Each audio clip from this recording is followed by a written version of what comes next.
So picture yourself debt-free. How would your life be different? What would change about your life? So I did, and now I'm debt-free. Hi, my name is Remy. I'm a personal finance and lifestyle content creator. If this is the first time you're seeing me on your screen, yes, this is my first video, and I'm so excited to be on YouTube. Like, oh my god, it is scary, but I'm so excited to get started in this journey. And what would I be sharing on here? So I'll be sharing all the personal finance tips, every single thing about money, saving, investing, getting your money up, building wealth in your 20s, because right now I'm in my 20s. So we're going to also go through life together as we get to the 30s and continue to build wealth. So I hope you guys love and enjoy this content. And if you love it, please subscribe, like the videos. Also, if you want more short form content, you can check me on TikTok, WhatsApp, Gen Z. It will all be on the screen, and on Instagram, Remy Kelala. So now let's get into today's video. So today we're talking about my debt-free journey and a little bit of background, because y'all need to know the context for this. So I'm Nigerian. I was born and raised in Nigeria, and then I moved to Canada in 2019 for my master's program.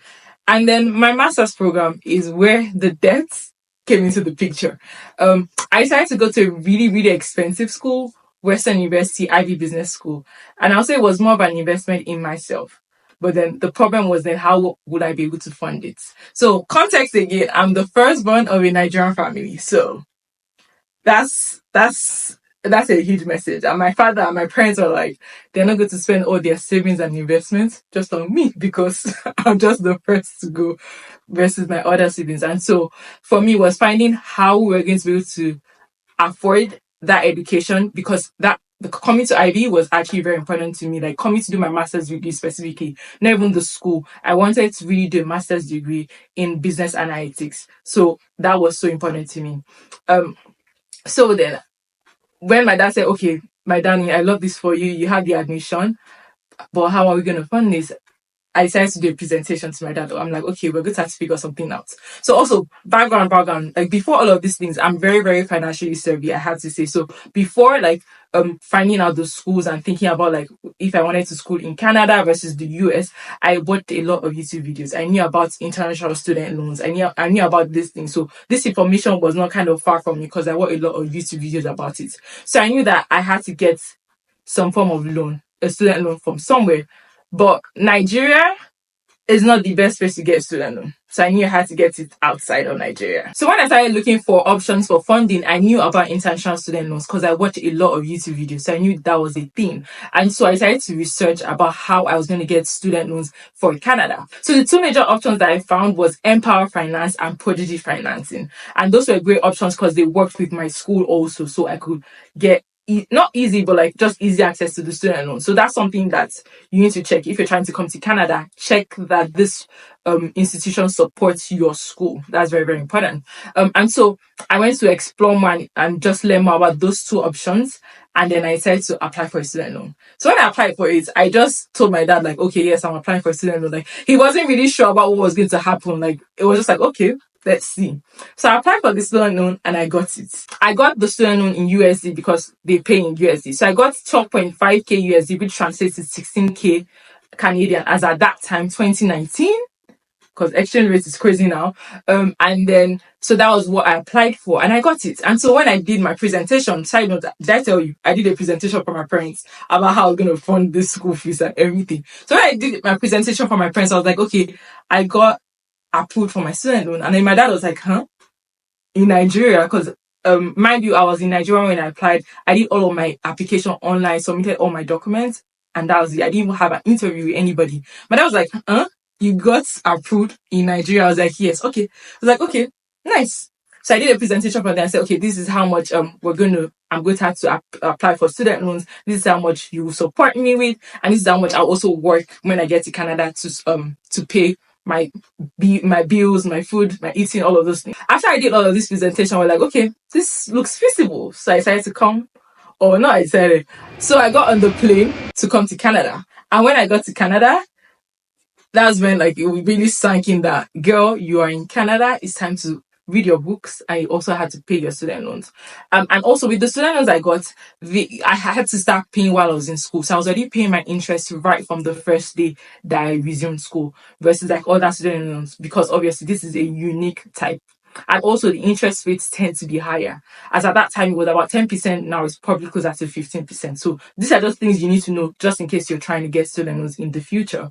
And so with that student loan, I had to come and actually start working. I had to find some form of income from somewhere. Thankfully, my parents planned that my first semester I didn't need to work, but like after the first semester, I needed to actually find something to earn income. Thankfully, I got a job in my second semester thanks to my school also. And after I finished for that internship, I also that translated to part-time work until I actually graduated from school. So I had steady source of income, and that actually paid all of my bills like rent, food, and all of those things while I was in school. Thankfully. And so now the part where I actually now have to pay the student loan. So when I graduated or when I was done with school, which was 2021, I was given a 6 months grace period, like post graduation, before I actually start paying the principal and interest. So initially, I've been paying the interest every single month, and it was about 150 USD. I think I can't remember the actual amount. I'll put it on the screen. But that was a consistent payment month on month. But now, after 6 months, I had to start paying the interest and the principal.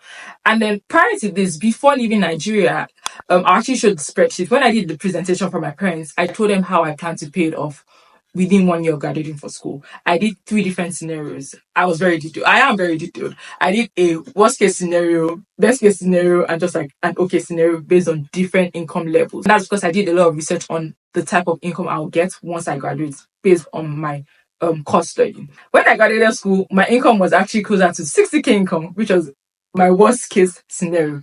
But then I still had a plan to pay off. So that's one thing that I had to say. You need to have a plan to pay off. A lot of people, they graduate from school and they're like, I'm not sure if I'm going to start paying off my student loan, or they think, oh, I have my big girl job, so let me flex. If you have student loans that have high interest specifically, you need to be trying to pay off ASAP, because that interest piles up. Because I paid off my student loan within a year and I still paid about 5K in interest. So guys, don't matter. It is crazy. So how did I actually pay this off? Yes, I was earning about 60K when I graduated from school.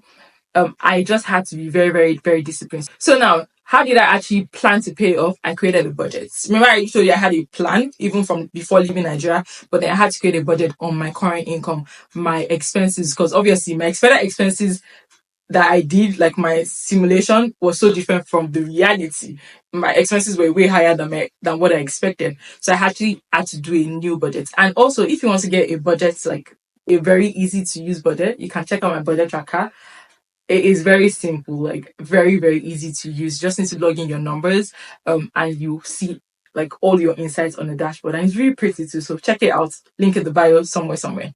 But yes, so I did the maths, figured out how much I was going to have to be paying to be able to pay off more. Because the tip to paying off your student loan early is you have to pay a lot more, huge chunks of money. So you have to pay, for instance, if your minimum is 150, you need to pay more than your minimum. So I'm talking about like $500 more. If that is the capacity you have, it doesn't have to be 500, but whatever it is that you can add on, ensure you're paying more than the minimum, because that makes you hit the principal more and in turn reduce your monthly interest rates. I hope this makes sense. I actually also have a free debt tracker. So if you're confused about the math and all the things I'm saying, you can get the free debt tracker. Just plug in your numbers and to show you how much you need to pay every single month or week or whatever, and the interest you're paying. So just explain the math more to you. But really, you need to target that principal amount. So I was paying huge chunks. I'm talking about like 1,002, 1,005 every single month in interest for like my student loan. So I was really, really a broke person during that period of time. But what also helped me was accountability. My parents were very good accountability partners. Like every single time we talked on the phone, it's like, okay, so how are your student loans doing? So that kept me to keep the fire going and be like, okay, I need to pay this off ASAP. Also, my friends were really good people because I communicated to them. I think that in our generation, or just generally, people are very, very shy to talk about money. But that's the thing that we need to be doing. We need to be loud budgeting, talking about our finances, goals you're hitting, because then those people will help support you. So if you don't tell them that you're paying off student loans and they're inviting you to things left, right, center, how are you going to be able to manage all of these expenses? So let them know, and then that will also even help with the planning of things together. So my friends were really helpful because they were aware that I was paying student. Everybody knew I was paying student. And I kept my expenses really low. I was just paying the basics like my food, my rent. That was it. Every single thing what else was going to my student loans. And I think within 8 months, 10 months, is on my blog somewhere, I finished paying it off. And I was super, super excited because those interest rates, they are crazy. And I'm even so happy I paid it off that time because that when COVID came and the interest rate were going high, I'll have been it'll have been too much for me to be. But basically, that was how I became debt free 10 months or so after graduating from school, even with a 60K income. And I'm so, so proud of myself. So just to give more context on if you're taking student loans in Canada, because I live in Canada, my student loans was in Canada. Number one is that if you're a domestic student, that means like you actually took OSAP, your interest rates are definitely way lower, and then you're actually given a grace period. I don't know whether it's 3 months or 6 months for OSAP. But after that, you actually need to start paying back. Versus the international student loan, you already start paying your interest while you're in school, and then you're given the 6 months grace period to pay back principal and interest rates. Remember, as I said, guys, pay more than your minimum every single time. And really, what are the benefits of paying off any form of loans? Like, it doesn't even have to be student loans, guys. It can be credit card loans, whatever type of loan that you have. There are a lot of benefits to it. First of all, it takes the load off of you because you're not like scared. Oh my god, like I have loans, I have debts. It's just a load lifted off of you. Another thing is that Canada operates on a credit system, and so it's very, very important that your credit score, credit history is in check. So when you pay off your debts, that increases your credit score. That gives you opportunities to be able to actually get like to live in the house you want. Because when you are renting, they do a credit check on you. So having your credit score in a good place is very, very important. And that also starts with paying off your debts, whether credit card, student loan, whatever it is, pay off to just be in a better place when it comes to your credits. Outside of that, as I said, the weight lifted up. And then also you don't have to pay crazy interest rates because there's a cost to borrowing, no matter what. Credit card, their interest is about 21%. Student loans, domestic maybe less, but like international student loans, probably 15. All of this is the cost of borrowing. You may think, oh my god, it's free money. It's not free money. You're actually going to pay for borrowing that money. In my case, it was 5,000, and that's even because I paid off my student loans within 1 year. So imagine I stretched that up to like 30 years.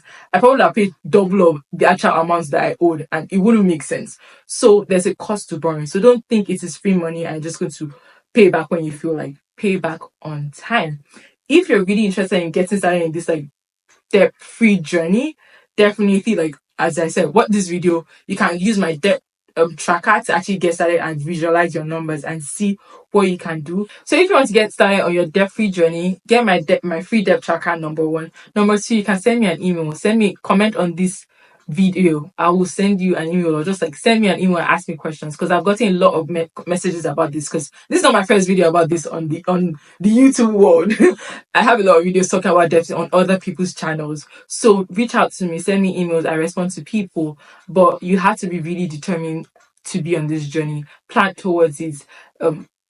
Put your finances in order. It's very, very important. Have a budget.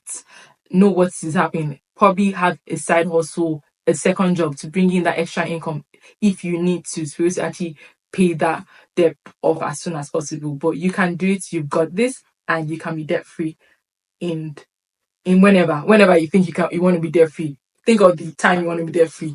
Imagine it, but you can be debt free. So that brings me to the end of this video. So thank you so much for staying tuned. Thank you so much for watching this video. So if you like this video, you enjoyed it, subscribe, like it, share it to anyone you think is going to need it. You may have students in your life that have student loans, so share it to them. So you can also check me on Instagram, Rimi Kelala, for more short form content, and TikTok. TikTok is my place, but not play. I'm serious on there. Wasabi Gen Z. And outside of that, if you want more intimate, like one-on-one, you want me feeling like you're talking to me every single time, join my newsletter. Like, my people on there, we be chatting, we'll be talking in the email. So I do share a lot about like finance tips also, and just a little bit more into like my life and just like decisions and things I do, which is really fun. And there's a blog too. Guys, just follow me everywhere. Like, subscribe, watch my content. Let me know what you like, and let me know what you want me to talk about, like in the personal finance space, specifically Canada, the US, just whatever you want to talk about in the finance space. Alrighty, bye guys.